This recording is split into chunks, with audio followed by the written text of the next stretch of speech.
when you operate with an abundance mindset in your games, which is you do your best, you show up, and then you trust in yourself and you trust in the process. And people who are going to leave, you just say, okay, well, they're going to leave. It's okay. It's all right. More people will come. And the more time I spend evolving and getting better at the craft and playing the games, the more likely it's going to be that the right players are going to find this game and they're going to stick with it. We can't drive ourselves crazy obsessing over whether players liked the last session or didn't like it, or whether they're going to leave or they're going to stay. There comes a time when you just have to love the game and love the grind of the craft.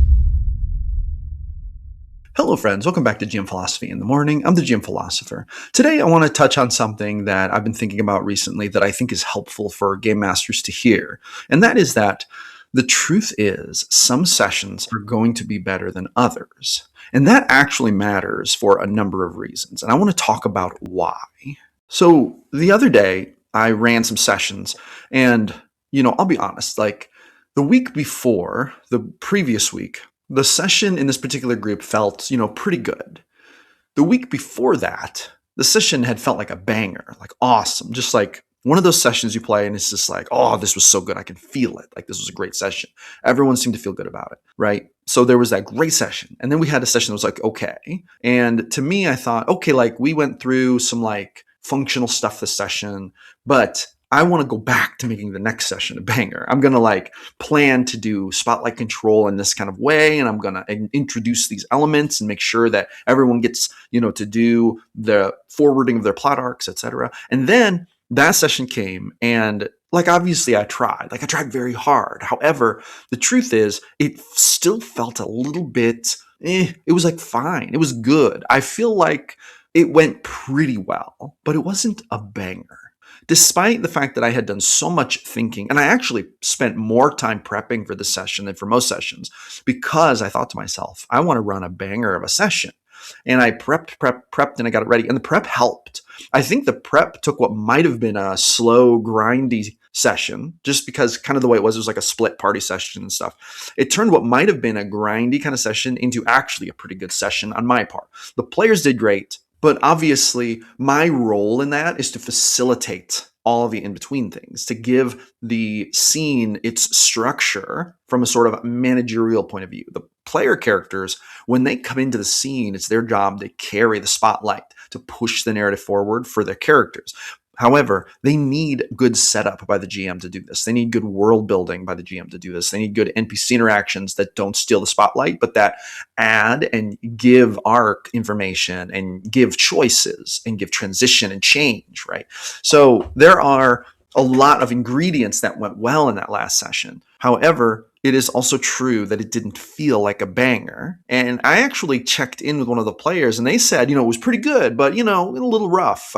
This is confirmation that I wasn't reading it wrong. I kind of got some confirmation from a player that they felt similarly. Now, I want to talk about this. Sometimes as GMs, we could get down on ourselves about these types of sessions. These sessions where we planned and wanted a certain kind of outcome. And I don't mean like a plot outcome. I mean like a certain kind of outcome in feeling like you ran an amazing session, feeling like the session was really great, feeling like everyone loved it and you just feel like you're on cloud nine because the session felt so good. But sometimes it just doesn't go that way, friends. At this point, I'm running 4 pro sessions every week, 4 paid sessions. So I'm running a lot of D&D sessions. Some of them feel better than others. And I have in this chapter of my life, I'm learning all over again that being consistent, showing up, and keeping the game going on a regular basis, and the fact that it's such a creative game, and the fact that it's so human, means that you're going to have ups and downs that you're probably not going to be able to plan out of the process. And that's actually okay. It's also okay that some things are going to flow smoother than others. Some sessions are going to bring a different kind of energy. And a lot of this actually can come from the players. If the players come in and they're just in it to win it and they're role playing and they're loving the session, this can create a lot of energy for you as the GM to work with. But sometimes if you come in with big energy, that can also motivate the players. So the best case scenario is when everyone comes in ready to rock and roll and they're all highly motivated, highly energetic, and ready to continue the story. However, sometimes that's not the way it goes. Sometimes everyone comes in and it's just like chill and you're just hanging out together. Now, this can be a bit of dangerous territory for paid games and pro games, because here's the thing about paid and pro games is that generally you're not playing them with your friends. You may become friends with the people you game with, which is actually important because that adds additional glue. But some paid GMs, I could totally see this, might like feel a certain kind of way about sessions that are kind of like, it's okay, it was fine. But I didn't really get everyone super hyped or whatever, right? Some paid GMs I could totally see might panic a little bit at this because if you run enough paid games, you kind of learn to realize that, especially in the beginning, like in the first 10 to 12 sessions, there isn't much glue holding the group together. The glue is really just the game experience. And there is so much availability out there. Like there are so many games on Start Playing and on the internet that your players could just join. They could like leave one game and join another. They could do this every single week for a year if they wanted to. I mean, they probably would never run out of games. So there's a question. If I run kind of like mid quality or mid energy sessions, even though I try really hard, what if they just happen?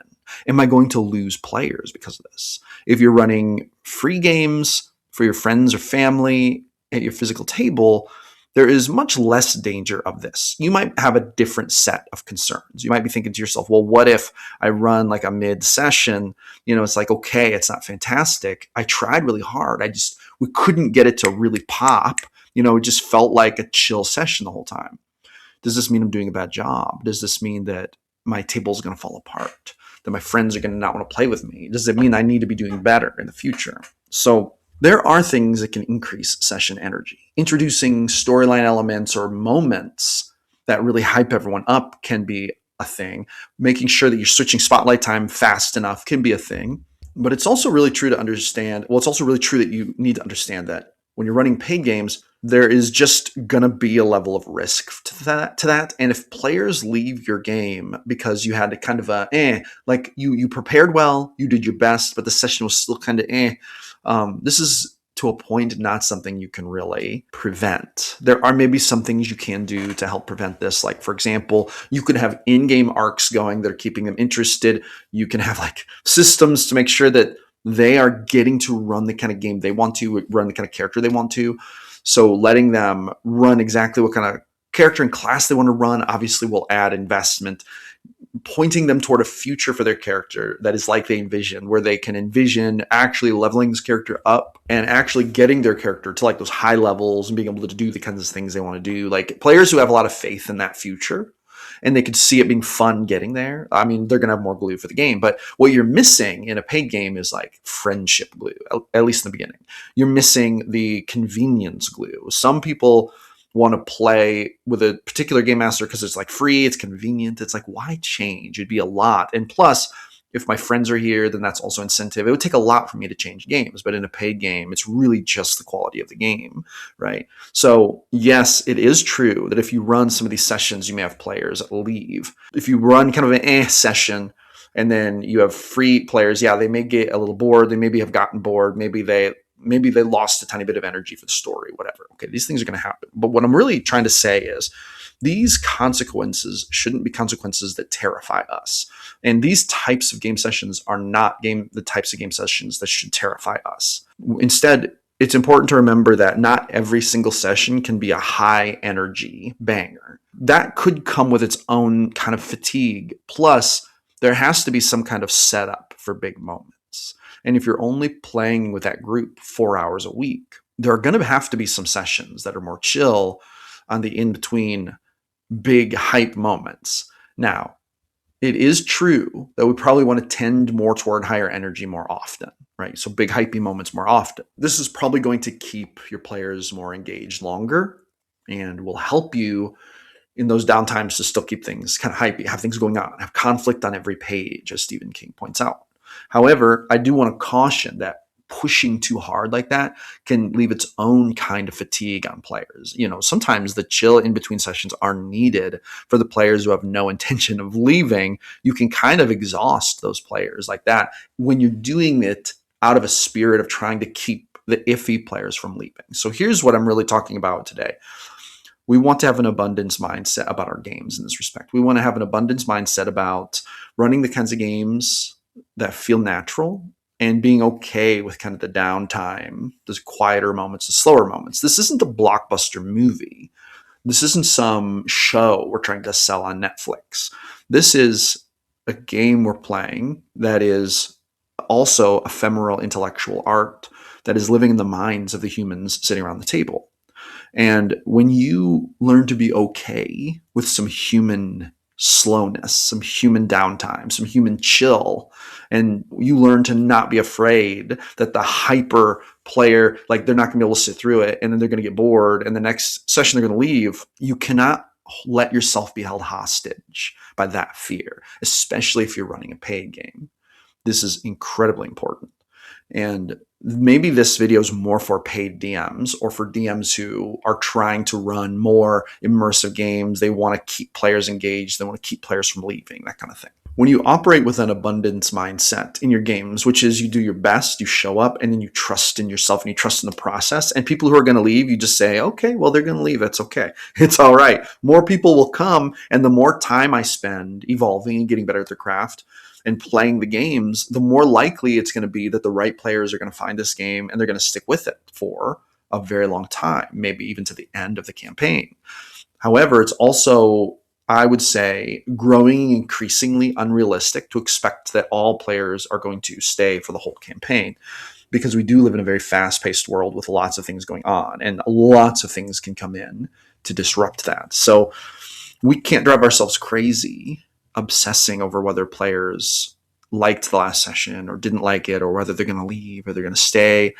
There comes a time when you just have to love the game and love the grind of the craft and love running the sessions. And sometimes there'll be one player and sometimes there'll be 8 players. And sometimes you'll start a session after 2 players have left. And sometimes you'll start a session after 4 players joined, and then it'll feel really good. And there's this natural ebb and flow of the game and of the hobby itself and how it goes. This is going to be less true maybe at a table with your friends and family and more true in paid games, but it is on a spectrum. And to a degree, a lot of game masters are going to feel that up and down and have those fears. So what I would say to you today, and this is kind of what I want to share with you in this video, what I'm thinking about today is I want you to embrace the up and down. I want you to embrace the ebb and flow of the energy. I want you to have an abundance mindset and to say, it's okay. It's okay if there's a slower session. It's okay if there's a session that doesn't feel amazing. I did my part. I tried my best. I tried to do spotlight control. I tried to really prep for the session. I tried to introduce cool and interesting things. And sometimes I'm not going to be able to control all of the energy because I'm not the only person at the table. And that's also okay. It's okay if maybe there's a lower energy session. And you know what? It's even okay if someone leaves the game because of it. That is okay, because when we start getting concerned about that, we're starting to worry about things we don't have ultimate control over, outside of just trying to run good sessions and be prepared and do our best and be consistent. But also, we start to dip into scarcity mindset there, where we are operating out of fear and scarcity. And that's driving our game preparation and our whole attitude toward games. And that can feel desperate and actually push players away, which is kind of a weird thing. That's especially true with paid games. So this is something I've been learning as I've been running games, going on 4 months running paid games now a full-time pro GM and content creator. This is stuff that I deal with every single day. We have the same scarcity and abundance mentality stuff going on in the content creation part of it. This is very similar to the running games, but the running games is just a very specific thing for TTRPGs. And then the abundance and scarcity mindsets can really impact how players feel at your table, and it can impact the way that you're enjoying the games. Now, another thing I want to describe is that you can definitely increase the natural glue of your games by increasing emotional resonance. Now, I have an ebook. You can grab this. It's all about creating emotional resonance at the table. The Advanced Art of TTRPG Game Mastery. I basically wrote this ebook to help players understand how I create emotional resonance at my tables. And like I said, I've got 4 pro games going right now. I've been GMing for over 20 years. A lot of my emotional resonance secrets can be found in that ebook, and you can grab it. Links in the description. But I use a lot of those tactics to try to create emotional resonance with my players. And when you create emotional resonance, get things going on in the game that the players actually care about and have buy-in for, that also increases glue. And it gives you insurance against some of those slower sessions, because even though a session might have been a little slower, maybe some of the players were a little more bored, maybe the energy was a little lower, they're still invested. They still have stakes in your world and at your table, in your game, right? And this is really good. This makes for a better gaming experience for everybody. And that is another thing to do to help hedge yourself against not only the actual threat of players leaving during slower sessions, but also the fear and the scarcity mentality of that. The truth is, guys, I mean, we were born and we're going to die, and we're trying to run great games in the meantime. Try not to get too stressed about it. Try to just chill and try to just say, I'll just get a little better with every game, and I'm not going to worry so much if players are going to leave. I don't going to worry so much about if I don't run a perfect session. It's okay. We're going to be all right out here. Thank you so much for coming back for another episode of GM Philosophy in the Morning. Empowering Game Masters run better games is the goal here. I'll see you awesome people on the next one.